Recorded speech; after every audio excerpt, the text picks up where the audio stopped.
Bismillahirrahmanirrahim. Assalamualaikum warahmatullahi wabarakatuh. Bagaimana kabar Anda pemirsa Duta TV? Senang sekali rasanya saya Gusti Muhammad Hermawan dapat menjumpai Anda dalam program Majelis Sore, Majelis Kita Semua. Seperti biasa kita menghadirkan satu narasumber masih dari UIN Antasari Banjarmasin yang akan membahas seputar kajian-kajian Islami. Kali ini kita akan membahas sebuah tema yang begitu menarik, belajar memahami kehendak Allah agar hidup lebih mudah. Tentu sudah hadir di studio Duta TV, yakni ada Bapak Dr. Haji Ahmad Sagir MAG. Assalamualaikum Pak Sagir. Waalaikumsalam warahmatullahi wabarakatuh. Bagaimana kabarnya hari ini? Alhamdulillah sehat walafiat. Alhamdulillah. Tentunya kalau Pak Sagir sendiri merupakan dekan di Fakultas Dakwah dan Ilmu Komunikasi di UIN Antasari Banjarmasin. Kita bicara mengenai belajar memahami kehendak Allah agar hidup lebih mudah. Terkadang hidup kalau istilah orang Banjarnya sekehendak kita gitu Pak ya. Banyak hal yang sebenarnya inginnya kita seperti apa, tapi terkadang realitanya tidak sesuai dengan kenyataannya. Kalau kita bicara mengenai tema kita pada hari ini sebagai pembuka, mungkin dipersilakan oleh Pak Sagir terlebih dahulu. Oke, terima kasih. Assalamualaikum warahmatullahi wabarakatuh. Waalaikumsalam warahmatullahi wabarakatuh. Bismillah, alhamdulillah, wassalatu wassalamu ala rasulillah Sayyidina wa maulana Muhammad ibn Abdillah wa ala alihi wa sahbihi wa mawalah ba'du. Kita bersyukur kepada Allah subhanahu wa ta'ala pada kesempatan ini masih diberikannya kesehatan, keafiatan untuk sama-sama mengkaji satu tema yang saya kira sangat menarik dalam konteks hari ini ya. Kenyataan kita hari ini kita harus lebih cooling down kepada bagaimana kita memahami apa yang terjadi di sekitar kita hari ini. Allah subhanahu wa ta'ala selalu hadir di tengah-tengah kita, selalu menjadi tumpuan ingatan dan tumpuan kita untuk menyerahkan segala sesuatu yang telah terjadi setelah kita melakukan usaha. Tema kita hari ini belajar memahami kehendak Allah agar hidup lebih mudah. Ini tidak lain kecuali karena memang situasi kita sudah selain dari kebiasaan-kebiasaan sebelum pandemi ini, di masa pandemi ini apalagi ada tren yang sangat mengerikan ya di belahan Jawa, Jakarta sana hari ini. Mudah-mudahan tentu kita mendoakan teman-teman kita, saudara kita yang di sana untuk kembali pulih, kemudian sehat kembali. Sementara kita juga berdoa di tempat kita jangan sampai seperti itu. Saya akan mengutarakan ada 4 ayat Al-Quran yang difirmankan oleh Allah Subhanahu Wa Taala, masing-masing nanti surah Ali Imran ayat 26, 27, Al-A'raf 155 dan Al-Ahzab ayat 51 yang ketika kita cari di petikan Al-Quran dengan menggunakan kalimat tasya yang bermakna Allah menghendaki, itu 4 itu yang muncul ayatnya. Di surah Ali Imran 26 dan 27, Al-A'raf 155 dan Al-Ahzab ayat 51. Yang artinya ketika kita menginginkan pembicaraan tentang bagaimana Allah berkehendak segala sesuatu apa yang terjadi kepada kita, maka ayat Al-Quran ini penting kita pelajari ya. Seperti misalnya kita buka saja yang sering kita baca, Qulillahumma malikal mulki tu'til mulka man tasya wa tanzi'ul mulka mimman tasya wa tu'izzu man tasya wa tudhillu man tasya biyadikal khair innaka ala kulli syai'in qadir. Katakanlah bahwa Allah Subhanahu wa ta'ala memiliki kerajaan yang ia berkehendak atas apa yang dia miliki ini. Bukankah dunia dan isinya, bahkan akhirat dan isinya itu adalah merupakan milik Allah Subhanahu wa ta'ala. Jadi kemudian yang luar biasa ayat Allah ini penting kita dalami. Tanzi'ul mulka tu'til mulka man tasya, Allah akan mengasih kepada orang yang dikehendakinya kerajaan atau milik Allah itu. Kemudian yang mengerikan juga tanzi'ul mulka mimman tasya. Jadi Allah kalau mau mencabutnya, dia dicabut aja apa maunya. Nah, tu'izzu man tasha, dia muliakan orang yang dikehendakinya, dan dia hinakan wa tudhillu man tasha, dan dia hinakan orang yang dia kehendaki. Nah, walaupun dengan demikian teman-teman atau para profesional misalnya memahami ayat ini harus dibarengi dengan usaha, karena usaha itu bagian dari suruhan Allah Subhanahu wa taala. Jadi kalau mau mulia tentu kita berusaha untuk memuliakan orang lain, dan tentu saja menempatkan diri kita supaya pada tempat yang pantas untuk dimuliakan. Dan ada orang yang mungkin tidak berpikir akan takut dihinakan oleh orang lain, tapi kemudian dia menempatkan dirinya yang patut dihinakan oleh orang lain. Jadi istilahnya itu wajar aja orang menghinakan dia, karena dia memang melakukan sesuatu yang membuat orang menghinakannya.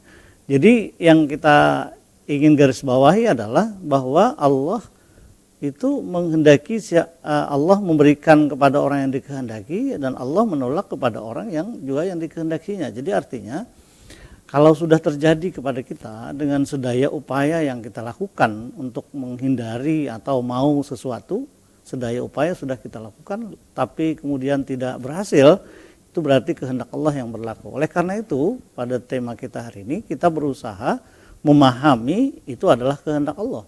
Kalau kehendak Allah yang kita pahami itu kehendak Allah, saya kira tidak ada jalan kecuali kemudian ridho atas apa yang diberikan oleh Allah kepada kita. Kalau ridho kan jadinya ringan hidup ini. Baik.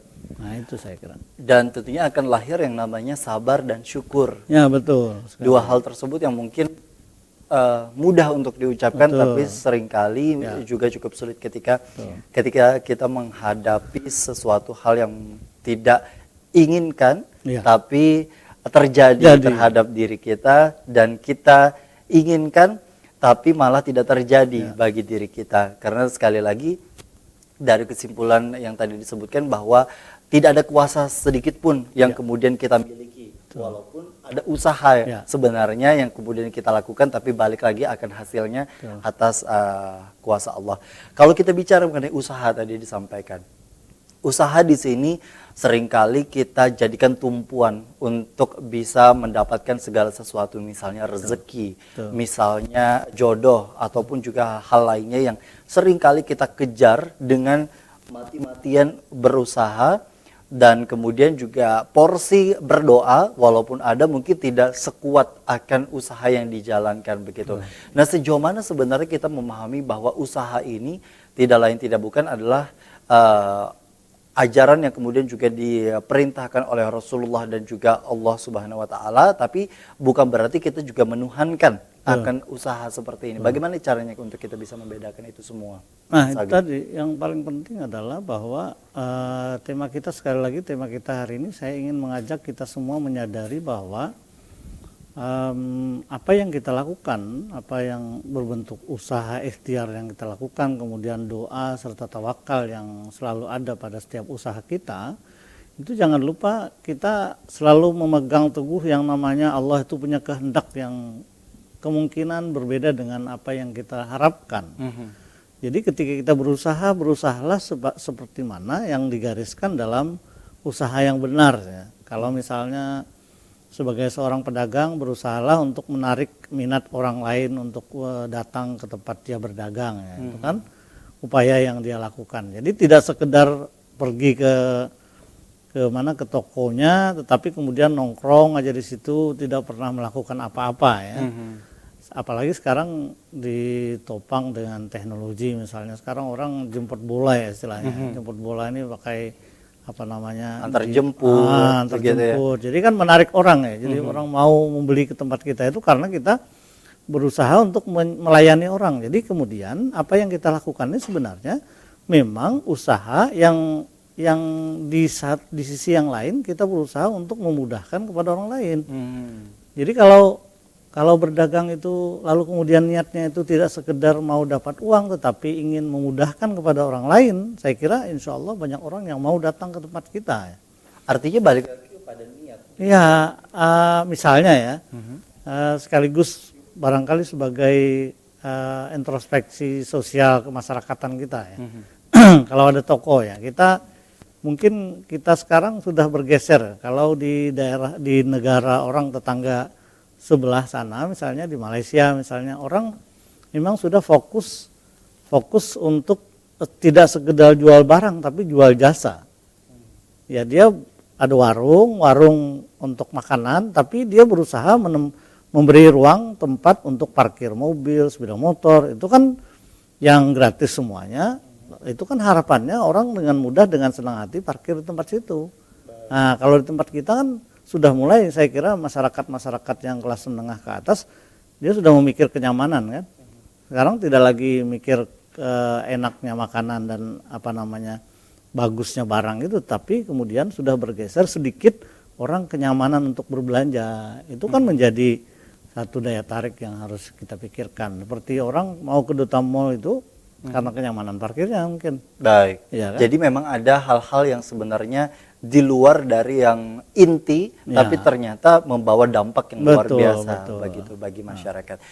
Nah, kalau kita bicara mengenai diri sendiri, secara umum memang diri sendiri ini ada kondisi di mana naik dan juga turun, akan keinginan, akan hasrat, akan hal-hal yang sifatnya seringkali memuncak, baik itu emosi, hal dan sebagainya.